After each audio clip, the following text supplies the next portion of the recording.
नमस्कार मित्रांनो, पुन्हा एकदा स्वागत आहे तुमचं आपल्या नैसर्गिक उपचार मराठी या यूट्यूब चॅनलवरती। आजच्या व्हिडिओमध्ये आपण अतिशय एका महत्त्वाच्या गोष्टीबद्दल माहिती घेणार आहोत। त्यासाठी व्हिडिओला तुम्हाला सुरूपासून शेवटपर्यंत बघायचं आहे। जर तुम्ही चॅनलवरती नवीन असाल चॅनलला सबस्क्राईब करून बेल आयकॉन प्रेस करून घ्यायचं आहे, जेणेकरून तुम्हाला असेच महत्त्वाचे व्हिडिओ वेळेवर मिळत राहतील। तर चला व्हिडिओला सुरुवात करू। मित्रांनो, लक्षपूर्वक ऐका। वयाच्या साठीनंतर शरीरामध्ये अनेक बदल व्हायला सुरुवात होते।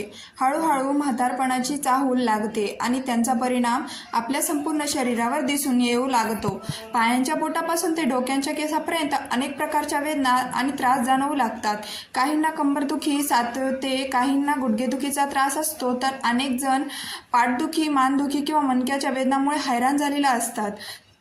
सकाळी झोपेतून उठल्यानंतर शरीरामध्ये पूर्वीसारखी ताकद जाणवत नाही। अंगामध्ये सतत अशक्तपणा आणि थकवा जाणवतो। अगदी 2 पावले चालण्याचा प्रयत्न केला तरीही शरीर साथ देत नाही, असे अनेक ज्येष्ठ नागरिक सांगतात। वय वाढत असताना हा त्रास अनेकाच्या आयुष्याचा एक भाग बनून जातो। त्यामुळे रोजच्या साध्या कामासाठी देखील इतरांवर अवलंबून राहावे लागते। अशा वेळी बहुतांश लोक डॉक्टरांकडे जातात, वेगवेगळी औषधे घेतात, उपचार करतात आणि हजारो रुपये खर्च करतात। काही दिवस आराम मिळाल्यासारखे वाटते, पण काही काळानंतर पुन्हा तोच त्रास सुरू होतो। वेदना कमी झाल्या असे वाटत असतानाच काही दिवसांनी त्या पुन्हा पूर्वीपेक्षा जास्त प्रमाणात जाणवू लागतात। त्यामुळे अनेक लोक निराश होतात आणि आता यावर कायमचा उपाय नाही असे समजू लागतात। माझ्या स्वतःच्या घरांमध्येही असाच एक अनुभव आला होता। आमच्या आजोबांच्या वय 70 वर्षापेक्षा जास्त आहे। गेल्या अनेक वर्षापासून त्यांना नसा दुखणे, कंबरदुखी, गुडघेदुखी आणि पाठदुखी यासारख्या समस्या सातवत होत्या। चालताना त्रास व्हायचा, जास्त वेळ उभे राहिले की वेदना वाढायच्या आणि रात्री झोप सुद्धा व्यवस्थित लागत नव्हती। या त्रासातून सुटका मिळावी म्हणून अनेक ठिकाणी उपचार केले गेले, वेगवेगळ्या डॉक्टरांचा सल्ला घेतला गेला, अनेक औषधे वापरली गेली आणि भरपूर पैसा खर्च करण्यात आला, पण अपेक्षित असा कायमस्वरूपी फरक काही पडत नव्हता। विशेषतः नसांमध्ये होणाऱ्या वेदना आणि सांध्यांमधील दुखणे दिवसेंदिवस वाढतच होते। त्यामुळे त्यांचे दैनंदिन जीवन खूपच कठीण झाले होते। पण त्यानंतर आम्हाला एक अतिशय सोपा आणि नैसर्गिक उपाय समजला। हा उपाय नियमितपणे केल्यानंतर त्यांच्या शरीरामध्ये हळूहळू सकारात्मक बदल जाणवू लागले। वेदनांची तीव्रता कमी होऊ लागली, चालण्यात हलकेपणा जाणवू लागला आणि पूर्वीपेक्षा अधिक उत्साहाने ते आपली कामे करू लागले। आज मी तोच उपाय तुमच्यासोबत शेअर करणार आहे, त्यामुळे हा व्हिडिओ शेवटपर्यंत नक्की पहा। व्हिडिओमध्ये पुढे जाण्या अगोदर एक छोटीशी विनंती आहे की जर तुम्ही आपल्या चॅनलवरती नवीन असाल तर आपल्या चॅनलला नक्की सबस्क्राईब करा आणि बेल आयकॉनवरती प्रेस करून घ्या, जेणेकरून तुम्हाला वेळेवर व्हिडिओ मिळतील। म्हणून नक्की सबस्क्राईब करा, कारण असेच नवनवीन महत्त्वाचे व्हिडिओ आपल्या चॅनलवर येत असतात। म्हणून नक्की सबस्क्राईब करा। आणि हो, आजचा हा व्हिडिओ तुमच्या सर्वांसाठी खूप महत्त्वाचा ठरणार आहे, त्यासाठी व्हिडिओ शेवटपर्यंत नक्की बघा। या सर्व त्रासामुळे आमचे आजोबा अक्षरशः वैतागून गेले होते। रोज उठल्यापासून रात्री झोपेपर्यंत शरीरातील कुठे ना कुठे वेदना जाणवत असायच्या। चालताना त्रास, बसताना त्रास आणि झोपताना सुद्धा वेदना त्यांची पाठ सोडत नव्हत्या।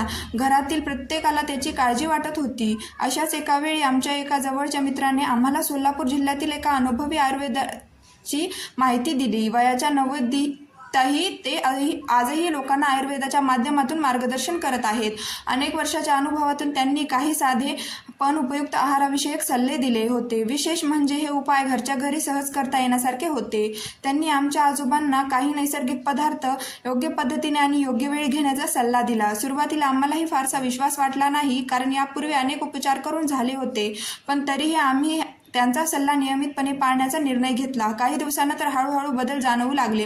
पूर्वीप्रमाणे सतत जाणवणारा जडपणा कमी झाला, चालताना थोडा हलकेपणा वाटू लागला, शरीरामध्ये ऊर्जा वाढल्यासारखी जाणवू लागली। सर्वात महत्त्वाचे म्हणजे रोजच्या कामामध्ये त्यांचा आत्मविश्वास पुन्हा वाढू लागला। आता इथे एक गोष्ट लक्षात घेणे खूप महत्त्वाचे आहे। कोणताही एक पदार्थ किंवा उपाय प्रत्येक व्यक्तीचा त्रास पूर्णपणे बरा करेल अशी हमी देता येत नाही, कारण प्रत्येक व्यक्तीची प्रकृती, वय, जीवनशैली आणि आरोग्यस्थिती वेगवेगळी असते। मात्र योग्य आहार, नियमित दिनचर्या आणि तज्ज्ञांचा सल्ला याचा नक्कीच फायदा होऊ शकतो। आज मी तुम्हाला अशाच 5 नैसर्गिक पदार्थांविषयी सांगणार आहे, जे अनेक लोक आपल्या रोजच्या जीवनात वापरतात। योग्य प्रमाणात आणि योग्य पद्धतीने सेवन केल्यास शरीराच्या आरोग्यासाठी त्यांचा उपयोगी होऊ शकतो। हे पदार्थ महागडे नाहीत आणि बहुतांश वेळा आपल्या घरात किंवा आसपास सहज उपलब्ध होतात। म्हणून हा व्हिडिओ शेवटपर्यंत नक्की पहा, कारण पुढे आपण त्या 5 पदार्थांबद्दल सविस्तर माहिती जाणून घेणार आहोत। तसेच ते कोणत्या वेळी आणि कशा प्रकारे घ्यावेत याबद्दलही माहिती पाहणार आहोत। गुडघेदुखी, कंबरदुखी, पाठदुखी, सांध्यांमधील वेदना, अंगात सतत जाणवणारा अशक्तपणा किंवा चालताना येणारा थकवा अशा अनेक समस्या वाढत्या वयानुसार अनेकांना जाणवू लागतात. काही लोकांना जिने चढताना त्रास होतो तर काहींना सकाळी उठल्यानंतर शरीर पूर्णपणे अखडल्यासारखं वाटतं. अशा वेळी शरीर पुन्हा पूर्वीसारखं हलकं आणि उत्साही कसं वाटेल हा प्रश्न अनेकांना सतवत असतो. म्हणूनच पुढील काही मिनिटे हा व्हिडिओ नक्की पहा, कारण आज आपण अशा काही नैसर्गिक पदार्थाविषयी माहिती जाणून घेणार आहोत ज्यांचा समावेश अनेक ज्येष्ठ नागरिक आपल्या आहारात करतात. योग्य आहार आणि योग्य जीवनशैली याचा शरीराचा आरोग्यावर सकारात्मक परिणाम होऊ शकतो असं आयुर्वेदात देखील सांगितलं गेलं आहे. वयाच्या साठीनंतर शरीरामध्ये अनेक बदल होऊ लागतात. हाडांची ताकद हळूहळू कमी होऊ लागते. स्नायूंमध्ये पूर्वीसारखी शक्ती राहत नाही आणि सांध्यांमध्ये कडकपणा जाणवू लागतो. काहींना गुडघेदुखीचा त्रास वाढतो, काहींना कंबरदुखी सातवते तर काहींना थोडं चाललं की तरी लगेच थकवा जाणवतो. त्यामुळे दैनंदिन जीवनातील अगदी साधी काम देखील अवघड वाटू लागतात. अशा वेळी बहुतेक लोक औषधांचा आधार घेतात. काही दिवस आराम मिळतो, पण शरीराची योग्य काळजी घेतली नाही तर पुन्हा तोच त्रास जाणवू शकतो. त्यामुळे फक्त औषधांवर अवलंबून न राहता आहार आणि जीवनशैलीकडे लक्ष देणेही तितकेच महत्त्वाचे असते. याच संदर्भात आम्हाला सोलापूर जिल्ह्यातील एका अनुभवी आयुर्वेदिक तज्ज्ञाबद्दल माहिती मिळाली. वयाच्या 90वीत असूनही त्यांची दिनचर्या, चालण्याची ताकद आणि उत्साह पाहून अनेकांना आश्चर्य वाटतं. त्यांच्या म्हणणे होते की शरीराची खरी ताकद ही फक्त औषधामधून नाही तर योग्य आहार, नियमित सवयी आणि नैसर्गिक जीवनशैलीमधून मिळते. जेव्हा आम्ही त्यांना आमच्या आजोबांच्या आरोग्याविषयी सांगितले तेव्हा त्यांनी काही सोपे आणि सहज उपलब्ध असणारे नैसर्गिक पदार्थ आहारामध्ये समाविष्ट करण्याचा सल्ला दिला. हे पदार्थ कोणत्याही महागड्या दुकानातून आणण्याची गरज नाही. बहुतांश पदार्थ आपल्या घरात किंवा आसपास सहज उपलब्ध होतात. आजच्या या व्हिडिओमध्ये आपण त्या पदार्थांविषयी आणि ते कोणत्या पद्धतीने घ्यायचे याविषयी माहिती जाणून घेणार आहोत. त्यामुळे व्हिडिओ शेवटपर्यंत नक्की पहा, कारण पुढील माहिती तुमच्यासाठी आणि तुमच्या कुटुंबातील ज्येष्ठ व्यक्तींसाठी उपयुक्त ठरू शकते. आता या उपायांबद्दल सर्वात महत्त्वाची गोष्ट म्हणजे अनेक लोकांनी आपल्या दैनंदिन जीवनशैलीमध्ये अशा नैसर्गिक सवयींची समावेश केल्यानंतर सकारात्मक बदल अनुभवले आहेत. वर्षानुवर्ष जाणवत असलेली सांध्यांमधील जडपणा, गुडघ्यामधील अस्वस्थता, कंबरदुखीमुळे होणारा त्रास किंवा शरीरातील सतत जाणवणारा थकवा कमी करण्यासाठी योग्य आहार आणि नियमित दिनचर्या महत्त्वाची भूमिका बजावू शकते. आजकाल वाढत्या वयानुसार अनेक लोकांना शरीरामध्ये पूर्वीसारखी ताकद राहत नाही असं वाटतं. सकाळी उठल्यानंतर शरीर अखडल्यासारखं वाटणं, थोडं चाललं तरी थकवा येणं, पायांमध्ये कमजोरी जाणवणं किंवा दिवसातून अनेक वेळा विश्रांतीची गरज भासणं अशा समस्या खूप सामान्य झाल्या आहेत. त्यामुळे अनेक लोक सतत उपायांच्या शोधात असतात. अशा वेळी सोलापूर जिल्ह्यातील एका अनुभवी आयुर्वेदिक तज्ज्ञांनी सांगितलेली माहिती आम्हाला खूप उपयुक्त वाटली. त्यांचं म्हणणं होतं की शरीराला निरोगी ठेवण्यासाठी सर्वात आधी शरीराची नैसर्गिक गरजा समजून घेणे आवश्यक आहे. योग्य आहार, योग्य वेळेवर खाणं आणि काही नैसर्गिक पदार्थांचा नियमित वापर केल्यास शरीराला आवश्यक पोषण मिळण्यास मदत होऊ शकते. विशेष म्हणजे या उपायांमध्ये कोणत्याही महागड्या वस्तूची गरज नाही. आपल्या स्वयंपाकघरात सहज उपलब्ध होणाऱ्या काही पदार्थांची योग्य पद्धतीने वापर करण्यावर भर दिला जातो. त्यामुळे आर्थिकदृष्ट्या कोणत्याही मोठा खर्च करण्याची आवश्यकता नसते. आजच्या काळात अनेक लोक वेदना किंवा अस्वस्थता जाणवताच लगेच औषधांचा आधार घेतात. काही परिस्थितीमध्ये औषधाची गरज असतेच, परंतु आरोग्यदायी जीवनशैली आणि संतुलित आहार याचं महत्त्व देखील तितकंच असतं. शरीराला आवश्यक पोषण मिळालं, पुरेशी हालचाल झाली आणि योग्य सवयी अंगीकारल्या तरी अनेकांना अधिक उत्साही आणि सक्रिय वाटू शकतं. म्हणूनच पुढे सांगितलेले जाणारे पदार्थ आणि त्यांचा वापर करण्याची पद्धत काळजीपूर्वक ऐका, कारण या छोट्या छोट्या सवयी दीर्घकाळ साठी आरोग्य चांगलं राखण्यात मदत करू शकतात. आता प्रश्न असा आहे की या सर्व नैसर्गिक पदार्थांच्या शरीरावर नेमका काय परिणाम होऊ शकतो. आयुर्वेदानुसार आणि अनेक ज्येष्ठ व्यक्तींच्या अनुभवानुसार योग्य आहार आणि संतुलित जीवनशैलीचा शरीरावर सकारात्मक परिणाम होऊ शकतो. विशेषतः वाढत्या वयानुसार शरीराला आवश्यक पोषण मिळाले नाही तर अशक्तपणा, थकवा, सांध्यांमध्ये जडपणा आणि हालचालीमध्ये अडथळे जाणवू लागतात. त्यामुळे शरीराला योग्य पोषण मिळणं अत्यंत महत्त्वाचं ठरतं. याच कारणामुळे सोलापूर जिल्ह्यातील त्या अनुभवी आयुर्वेदिक तज्ज्ञांनी काही साधे पण पौष्टिक पदार्थ नियमित आहारात समाविष्ट करण्याचा सल्ला दिला होता.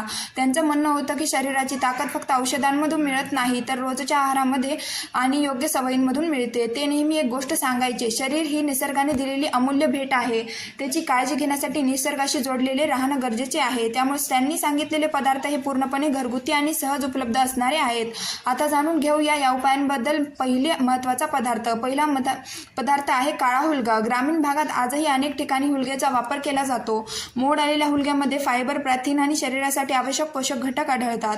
त्यामुळे पचनक्रिया सुधारण्यास मदत होऊ शकते. शरीराला ऊर्जा मिळण्यास हातभार लागू शकतो आणि संतुलित आहाराचा एक भाग म्हणून त्याचा उपयोग केला जाऊ शकतो. विशेष म्हणजे मोड आणून खाल्ल्यास त्यातील पोषक तत्वाची उपलब्धता वाढते असे मानले जाते. त्यामुळे अनेक लोक आपल्या नाश्त्यामध्ये त्यांचा समावेश करतात. दुसरा महत्त्वाचा पदार्थ आहे मक्याचे दाणे. मका हा ऊर्जा देणारा आणि पौष्टिक अन्नपदार्थ मानला जातो. त्यामध्ये फायबर, काही प्रमाणात प्रथिन, खनिजे आणि शरीरासाठी आवश्यक घटक असतात. त्यामुळे शरीराला आवश्यक पोषण मिळण्यास मदत होऊ शकते. नियमित संतुलित आहाराचा भाग म्हणून मका अनेक लोक वापरतात. तिसरा पदार्थ आहे पेरू. पेरू हे सहज उपलब्ध होणारे आणि पोषक तत्वांनी समृद्ध फळ आहे. त्यामध्ये व्हिटॅमिन सी, फायबर आणि अनेक उपयुक्त घटक असतात. त्यामुळे रोगप्रतिकारक शक्तीला मदत होऊ शकते आणि शरीराला ताजेपणा मिळू शकतो. आता हे पदार्थ कशा प्रकारे घ्यायचा ते पाहूया. रात्री झोपण्यापूर्वी थोडेसे काळे हुलगे आणि मक्याचे दाणे स्वच्छ धुवून पाण्यात भिजत ठेवा. सकाळी ते मऊ झाल्यानंतर त्याचा वापर करा. त्यामध्ये बारीक चिरलेला कांदा, टमॅटो, गाजर आणि काकडी मिसळा. चवीनुसार थोडं मीठ आणि लिंबाचा रस घाला. हा पौष्टिक नाश्ता सकाळी घेऊ शकता. त्यासोबत एक ताजा पेरू खाऊ शकता. या पदार्थांमधून शरीराला विविध प्रकारची पोषक तत्वे मिळतात, ज्यामुळे संतुलित आहार राखण्यास मदत होऊ शकते. लक्षात ठेवा, कोणताही एक पदार्थ सर्व आजार बरा करू शकत नाही. मात्र योग्य आहार, नियमित व्यायाम, पुरेशी झोप आणि चांगली जीवनशैली याचा एकत्रित परिणाम आरोग्य सुधारण्यासाठी नक्कीच महत्त्वाचा असतो. धन्यवाद.